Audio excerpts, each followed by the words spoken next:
Hello, Don in London. It's January 23rd, 2009. My video is all about recovery from addiction to either substance or behaviour. My substance, alcohol, so a recovering alcoholic. My behaviour, most of that time, trying to be perfect and never so.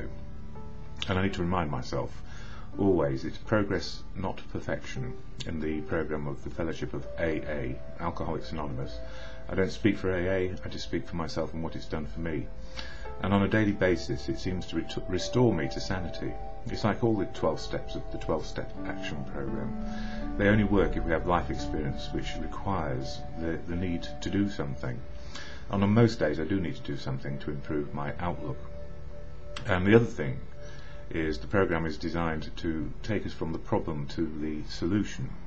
And sometimes the solution can be elusive on a day-by-day basis, but if we're working incrementally, just a little bit at a time each day, we can certainly improve our life and our lifestyle and our connection to the world and what's going on. And I'm a bit disorganised. I tidied up so I can't find anything. The preamble, which is shared at the beginning of every AA meeting, goes like this, and it really highlights what AA is there to do and what it's not there to do. So AA, Alcoholics Anonymous, is a fellowship of men and women who share their experience, strength and hope with each other, that they may solve their common problem and help others to recover from alcoholism. The only requirement for membership is a desire to stop drinking. There are no dues or fees for AA membership. We are self-supporting through our own contributions. AA is not allied with any sect, denomination, politics, organisation or institution, does not wish to engage in any controversy, neither endorses nor opposes any causes. Our primary purpose is to stay sober and to help other alcoholics to achieve sobriety. So that is it really, what AA is there to do. It's there to keep us sober, or help us keep sober on a day-by-day basis. And many people have their own understanding of what AA is for them. And I need not meddle with other people's idea of what AA is. We all come to understand how life is and how we can make ourselves okay in the day. So fellowship works for me.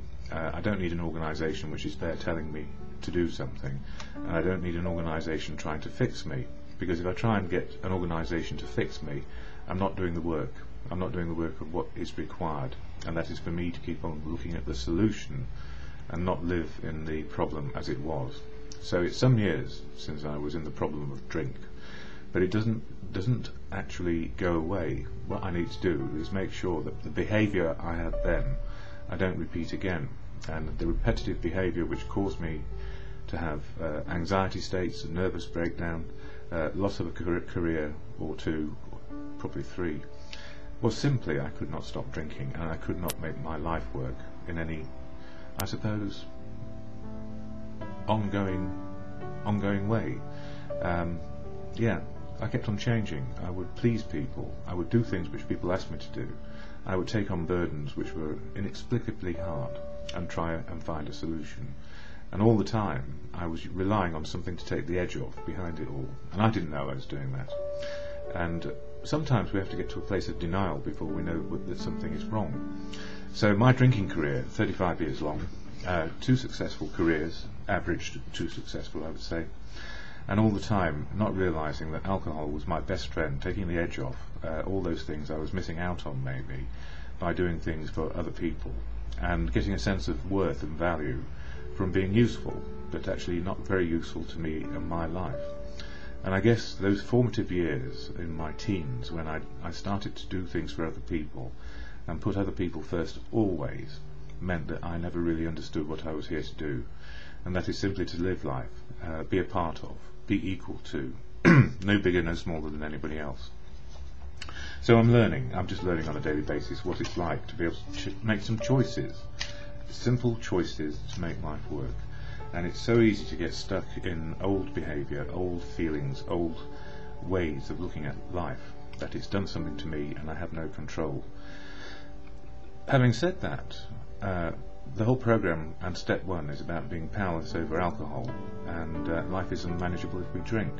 So now I don't drink, and life is less unmanageable, it's more manageable, with some simple choices on a daily basis, based on having a sober head, and that's emotional, spiritual, and that is all it does for me, the fellowship, apart from providing me with many friends and many understandings which I never had before. So it's all about learning wisdom, and to help me with wisdom, this book, Daily Reflections, an AA literature book, and As Bill Sees It, are two of the bits of literature I use to, I suppose, give me a lift in the morning. And the other thing I say in the morning to myself is this: I am powerless over alcohol, people, places and things. They have their own entity, their own life, as it were, even inanimate things around me. I can't move them. But around that, I learn there are certain things I cannot change. Then I can have the courage to change a few things, which is to do with me, and the wisdom to know the difference. So it's an improving situation, hopefully, incrementally, day by day. So for January 23rd, in the Daily Reflections, it says, having fun yet? We are a glum lot. If newcomers could see no joy or fun in our existence, they wouldn't want it. We absolutely insist on enjoying life. We try not to indulge in cynicism over the state of the nations, nor do we carry the world's troubles on our shoulders. And it's a bit of an eye-opener today. The first time in I think it's 20 or 30 years that we are confirmed as being in recession. Is it 5 quarters, things going wrong? Seems like a lot longer. But I have no power over that. So we only have power over our choices mainly, and we don't need to take the burden of the world on our shoulders, but we can keep on doing things which improve our own condition. So it goes on to say, when my house is in order, I find the different parts of my life are more manageable. Stripped from the guilt and remorse that cloaked my drinking years, I am free to assume my proper role in the universe. But this condition requires maintenance. I should stop and ask myself, am I having fun yet? If I find answering that question difficult or painful, perhaps I'm taking myself too seriously and finding it difficult to admit that I've strayed from my practice of working the program to keep my house in order. I think the pain I experience is one way my higher power has to get my attention, coaching me to take stock of my performance, the slight time and effort it takes to work the program, a spot check inventory, for example, or the making of amends, whatever is appropriate, are well worth the effort. And yeah, I do need to take a spot check inventory from time to time. And the other thing which I ask myself, which is about being assertive in my own life, which is how am I feeling, why, what can I do? So how am I feeling today? Well, not so troubled. Why? Because I've started to do 1 or 2 positive things, which is to look at my behaviour over the last few months and pick out those things which are working for me and those which aren't. So when I start to look at the solution to my problems or my situation today, I can do that spot check inventory and say, I'm alive. I do not drink on a daily basis. I can connect with the world as best I can, even if I am depressed in some way or other, whether it's reactive depression, which is to an event, which I have had in my life, more than one actually, and whether I can keep on looking for the good parts of life rather than getting stuck in the old parts of life. My old thinking meant I was really powerless over people, places and things in my life, and I was also powerless over my choices. So whilst I remain powerless over people, places and things because they are just what they are, my choices and my responses rather than my reactions help me get my house in order, just gently a day at a time. And I don't know if I've got time for As Bill Sees It, but just very briefly, it says, all or nothing, page 6, or reading number 6. Acceptance and faith are capable of producing 100% sobriety. That's step 1. In fact, they usually do, and they must, else we could have no life at all. But the moment we carry these attitudes into our emotional problems, we find that only relative results are possible. Nobody can, for example, become completely free from fear, anger and pride. Hence in this life we shall attain nothing like perfect humility and love. So we shall have to settle, respecting most of our problems, for a very gradual progress punctuated sometimes by heavy setbacks. Our old-time attitude of all or nothing will have to be abandoned.